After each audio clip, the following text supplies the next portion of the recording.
Okay, so while Bruno and Daisy are counting your votes, we are going to have a very, very quick workshop on how to write efficient emails.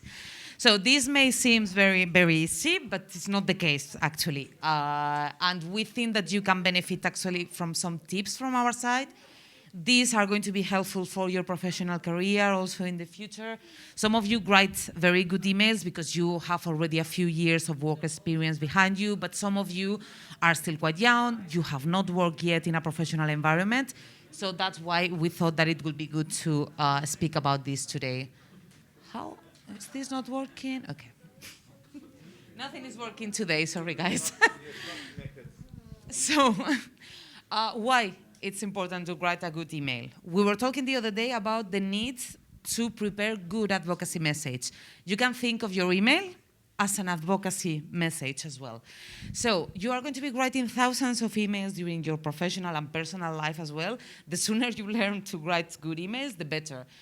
In absence of face-to-face contact, normally at the beginning when you meet someone, and especially for your YLD work, the first connection is going to be via email. It's not going to be in person. So an email is your presentation letter. You really need to explain who you are. You really need to do it well.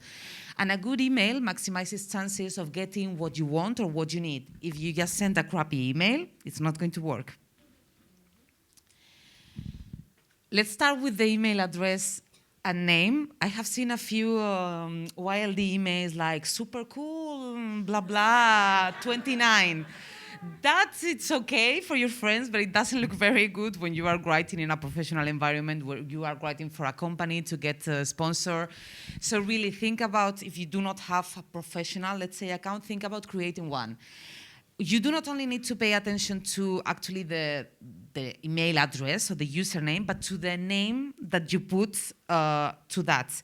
We receive a few emails from you. Again, the email has nothing to do with the name of the person, but also the name the person has chosen is more like a nickname, and it's like, who is this person? We have to go to the Excel, find the person. It takes a while. We do it because, well, we have a small group, but when you reach out to someone that doesn't know you at all, they are not going to go to an Excel to check. So you really need to make sure that when you write an email, directly the person knows who you are and who is your actual name. Think also about adding an automatic signature at the bottom of your emails, because that way you do not need to add that manually and it will be added directly. You can add, for example, that you are a YLD trainee 2021-2024, a YLD mentor, stuff like that. Moving to the structure of the email, the subject is super important. It's the first thing that your recipient is going to see. So do not forget to add it, because you cannot imagine how many emails we get with an empty subject or with subject hi. So that's not very informative. And really, when you receive 150, 200 emails per day, as we have been receiving these last few weeks, you need to prioritize. This is what we were saying the other day. Time is limited, so we need to say, okay, which are the most important emails? And we go to that one based on what the subject of the email reads. It's very important, for example, to add quotes to the subject. I do that all the time with my boss at IDF. I send an email and I say, this is just for your information, or this is super urgent, or this is for board approval, or this is for feedback. If you add that in capital letters before of the rest of the subject, you are really going to maximize the chances of the person responding, especially if it's urgent. Because when you receive a lot of emails, you don't have the time to go through everything. If you see urgent, then you may pay attention to that. If possible, make the subject catchy as well. And really try to think, okay, what should I say in just a few words that summarizes what I'm asking in the email, so the person directly knows what I need from them. Please? It's such a good point, and for those of us who've managed large groups, these are good little tricks for feedback, urgent, or especially urgent. I would say use it sparingly, because if every email I get from you is urgent, then I'll pay less attention to it. But it's a great pointer. Yes, and it's true. These last few weeks we got to the point where there were urgent emails, very urgent emails, very, very urgent. So it's true. There are some points you need to be careful with using the word urgent. Introduction. You, as YLDs, are going to be reaching out to people for the first time, maybe to ask for funds, to ask for collaboration. So when you write for the first time to someone, you need to introduce yourself, as you will be doing if you meet the person face to face. So, add your name, where are you from? If it's relevant, if it's something about your diabetes project, explain that you have diabetes, you have been living with this for how many years, and also write in which capacity you are writing. So I'm reaching out to you because I am a member of the International Diabetes Federation Young Leaders in Diabetes program. You can add hyperlinks. You have seen that we do that on emails. That's great because that way the person doesn't even need to type International Diabetes Federation or Young Leaders in Diabetes program in Google to know what you're talking about, because people are not going to know. So they just have to click on the hyperlink. They will be going there directly, and they will see, okay, so this is the biggest international organization working in diabetes. They have a youth program, and this person is part of that. We are going to be adding your profiles to the website as well, so they are going to be able to find you there. So do that, because it's very important that they see, okay, this is a legitimate, let's say, contact from a person that is working on a diabetes project with an international organization. Background. This is super important. It happens a lot at all the workplaces. It happens to me with my IDF colleagues. They write to me and they tell me, where are the slides? Which slides? For which project? When did you talk me about this? You need to add a bit of background. You cannot think that the people are going to remember what you are talking about. So try to avoid emails which are like just your request. You need to add a bit of background. For example, imagine that you meet someone and they tell you, we have a grant in my organization, maybe this is something that you can apply to.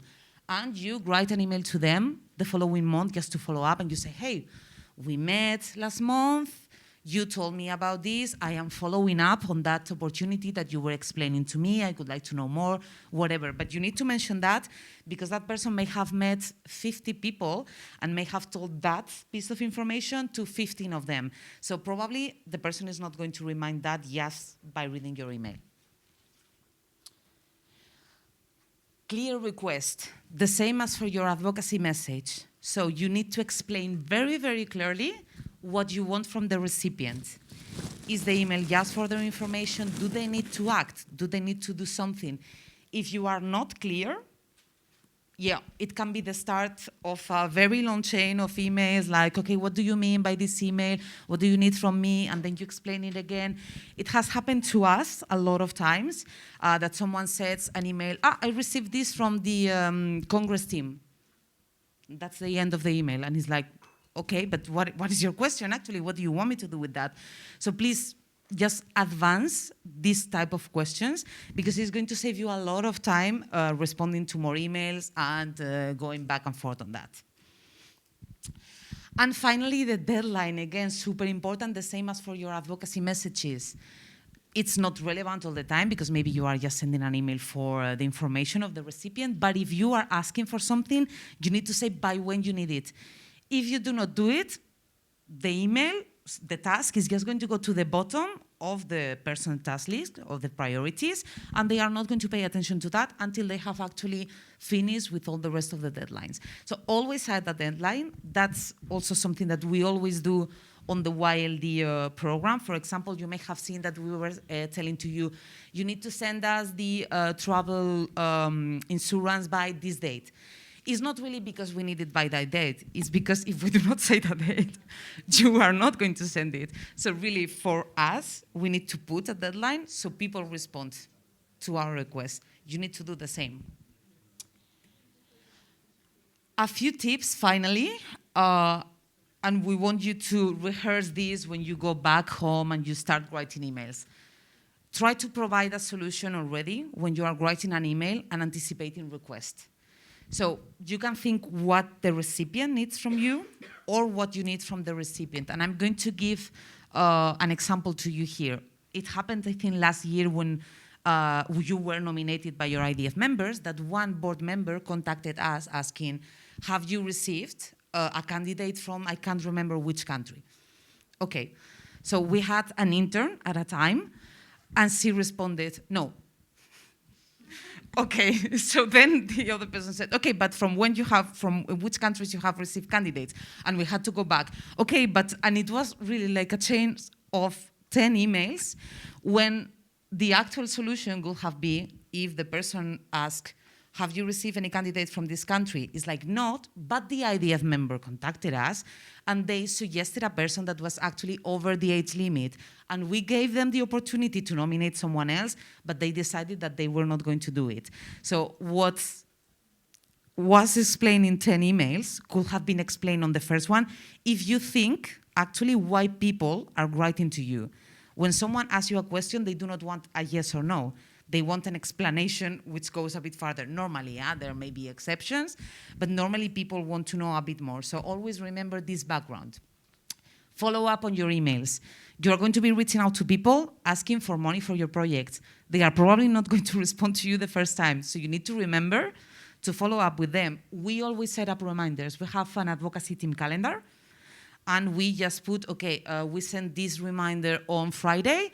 On the next Thursday, we need to follow up with this person. If you do not set reminders, and if you start sending a lot of emails, you're going to forget about who you have to follow up with.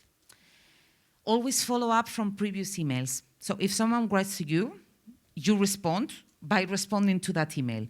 The person will respond responding to that email again, and then you do the same. This is great because you will have all the background. You just have to scroll down on the email and you will see everything. And you also have like a timeline of what has been going on so far. This is also very important because sometimes you ask things from people and they do not do that for you when you are working in a team. So it's great because you can see, okay, please see that I asked for, from you this on this date. You didn't do it. I really need it now because you haven't responded to my request so far. Super important, guys, to follow up on emails. And respond to everyone, and this is something that a lot of you do not do. We send an email. I send an email, for example, and I CC Bruno and Daisy, and then you respond only to me. So then I need to forward that to Bruno and to Daisy, and it's really complicated. So unless you want to remove people from the email, please always respond to all. So everyone that is involved in that project is aware of what's going on with this request or anything. And we really recommend you that in your email exchange with the IDF team, rehearse all of these tips. We're going to be sending these slides to you, the slides for all the week. We're also going to be sending to you the audio recordings of the sessions. So please rehearse all of these tips. Also, if you have any question, how can I improve this, please ask us, because it's going to save us time in the long term. If you learn to write good emails, communication is going to be much more fluid, and yeah, everything is going to work out better. So that's it from me. Do you have any questions? Yes, please. We have two microphones, but. Hi. Just a quick question. Thanks for the presentation. Is there any plan to get a @IDF domain for YLDs? So as we contact entities, it might be interesting to have that credibility instead of just getting an email from a Gmail account. Or so just wondering. Yeah, not really, because we do not have an IT person in the IDF team. So I don't think we mentioned it, or maybe you did at some point, but the IDF team is really small. We are 19 people, despite being an international organization. So we do not have an IT person, and yeah, it will be impossible to create YLD emails for all of you. But it's a good point, and if at some point ever we have the resources to do that, we will think about it. Yep. Please, be my guest. IT expert in the room that wants to freely volunteer to do that, feel free. Can I have a related question? Would it be better for us to send emails from our personal accounts, or maybe emails that we have sorted out for our member organizations? It's really up to you. So the thing that we will ask you is that when you contact someone, you always keep the same email address, just to avoid any confusions. It really depends. Sometimes, I don't know, depending on who you are reaching, they may pay more attention to you if you use the email of your National Diabetes Association, if you have one, because it's normally like more official. It sounds, yeah, a bit more, I don't know, reliable than a Gmail, Hotmail account. So it's really up to you. If you have one, that would be great. If you don't have one, maybe this is something that you can discuss with your IDF member. Hey, can you please create a, let's say, professional email account from the organization for me? And there was some, yeah, Tino. Jan. Crazy question again. Okay, so thank you so much for the amazing tips. So I was just wondering, so if I am to make a request, maybe at a formal organization, yes, an organization, probably for a request that I need sponsorship, will it be good maybe to write that email as a long chain, or maybe to put it in a document and then you attach it? Which one works better? I mean, I don't know, because I find it so, I just use whatever. I really, really recommend you not to write long emails, because sometimes people are going to be checking on their phone. It gets really complicated. You have seen the emails that the advocacy team sends. We use a lot of like flashy colors for the deadlines. Don't be afraid. Bullet points, that's very good. Don't be afraid of crafting your email like that. I would really go for something which is shorter. Like you extract the key points from what you want to share. And then you attach a document with more information. If you attach a document and if it's something related, for example, to the IDF member, check with them if you can use their logo on the header. It will look much more professional. When you send attachment, send them in PDF and not in Word, because if you use a font that the other person does not have, it's going to look a bit not that nice. So if you send a PDF, it's always better. We really recommend you to do it like that. Hi, okay, thank you. I just wanted to add onto the story or the question about the emails. So some of your IDF members probably also have their own domain. So maybe you can ask your IDF members, is there a chance to get your own email with the domain of the IDF member? And also I wanted to say about the attachments, like a little tip, always add the attachment first and then write your email, because it happened to me so many times before I learned that. Yeah, exactly, happened to Bruno, yeah. So yeah, always add it. Always add it beforehand and then write your email, and yeah, that's all I wanted to say, thank you. Yeah, normally now you get a reminder, at least with Outlook and I think with Gmail as well.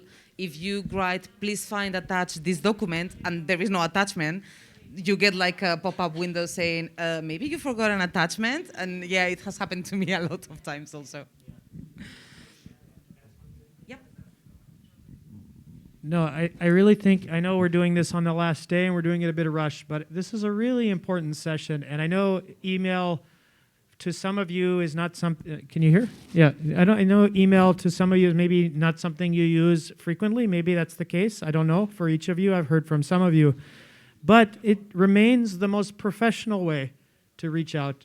So and it's great if you have a contact via WhatsApp or via other messaging channels. And organizations I work for, we even write kind of an internal communication protocol. This is what we use email for. This is what we use chat for. This is what we use whatever calling for and SMS. But at the end of the day, particularly to make yourself look professional, this is really important to be able to present a professional email. So thank you for your attention. Thank you, Kyle. And do you think that maybe we need another online session on this? Because maybe this is something, no? You know everything about emails already? Okay, we will do it anyways, because a lot of the YLDs are not here. There are like 50 new YLDs who are not here, so we are going to do something similar and maybe add some more tips. For example, Tino, you were mentioning about contacting people to request funds. I would advise to do that very carefully, because you do not want also to be like too blunt on that. So it's more like, I would like to have a meeting with you to tell you about my project, which is a great opportunity for whatever, instead of saying, hey, I need money for my project. It's always better to try to do it otherwise. Sometimes you may have to get to that point if you are not able to meet the person. But yeah, maybe we can do some sort of online training on this topic. Okay, any other? Nurian, yes. I just had a question. Sorry, Bruno. Very quick, very brief. About the email domain, if that's not possible, is it possible to create a YLD signature that we could use? Because sometimes people want to go down and see who you are and what are the things that you do with the logo, and then it's just attached in there and it's done. Yeah. And we don't need an IT person to do that. I mean, a bunch of people in this room would be able to design something beautiful. Perfect. Can you send us an email with subject reminder while the signature? With the bullet and points? we will do Oh, it. Sorry, Thank you, Bruno. Nurian.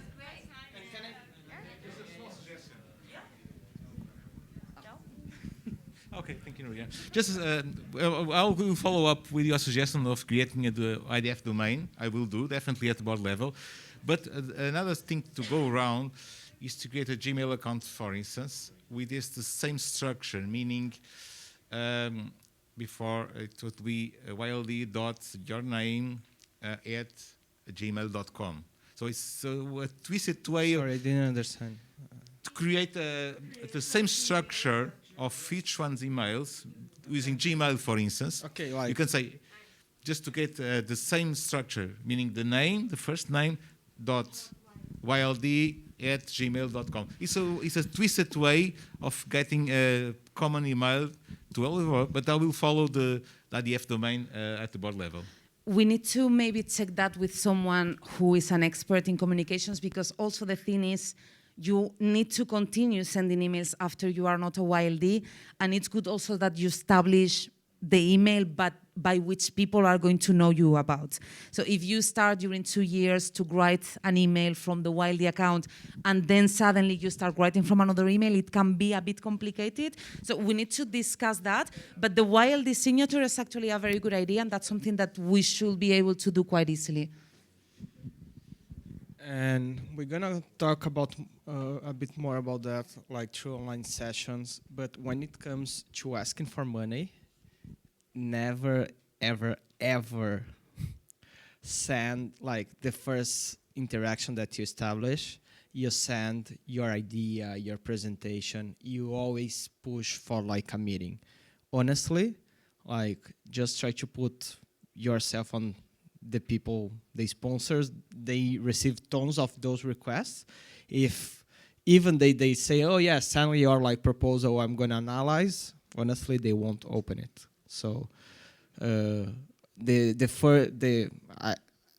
even if you are insistent, like you should to push, and at some point the people say, oh, I don't have a time for a meeting, and just send me an idea.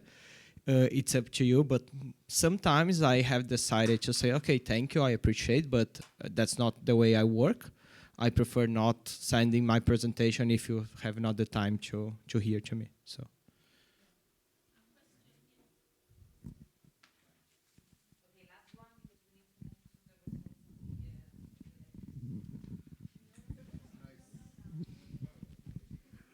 Should I stand? Hi, Beatrice. My question is that what if the person that you are asking for a sponsor isn't there at the place you're living in or at the country you're living in? Can you please repeat? I'm not hearing super well from here. Okay. What if the person you are willing to ask for a sponsor isn't there at the country you're living in, or at the place you're at? Okay, then you try to set up a Zoom meeting. But it's always better, as Bruno was saying, that you, let's say, send the idea that you have, not explaining everything and saying, I would love to have a face-to-face meeting or a Teams, Zoom, whatever meeting with you to discuss this in more detail, to get your feedback, to explain to you our project. And then when you have this Teams call or Zoom call or the face-to-face meeting, you can start talking about funding. It's going to be much better if you discuss money when you are face-to-face with the other person, if possible. Okay, thank you. Okay, so I think we can move to the results of the elections. This is counted? Okay. You're the MCs now. I am the MC, so Kyle will sing a song.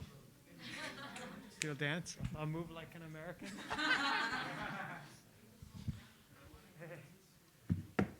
Mark, you don't want to present the certificates wearing your official Wild D polo? Certificates or the... We first do the results, and then we do certificates.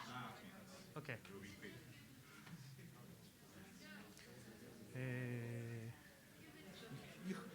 I'm supposed to know. You are stuck on your mindset about your USA move. I'm still stuck. I'm still Googling. Just to mention that, so since you started discussing fundraising, I think it's, I don't know if there was a session about fundraising during these days. So I think it's key to have, yeah, there was. So I'm sorry, yeah, maybe you know everything already, but in case you don't, it's key to have also sessions, online sessions, because fundraising is kind of an art, I would say. So the details make a big difference.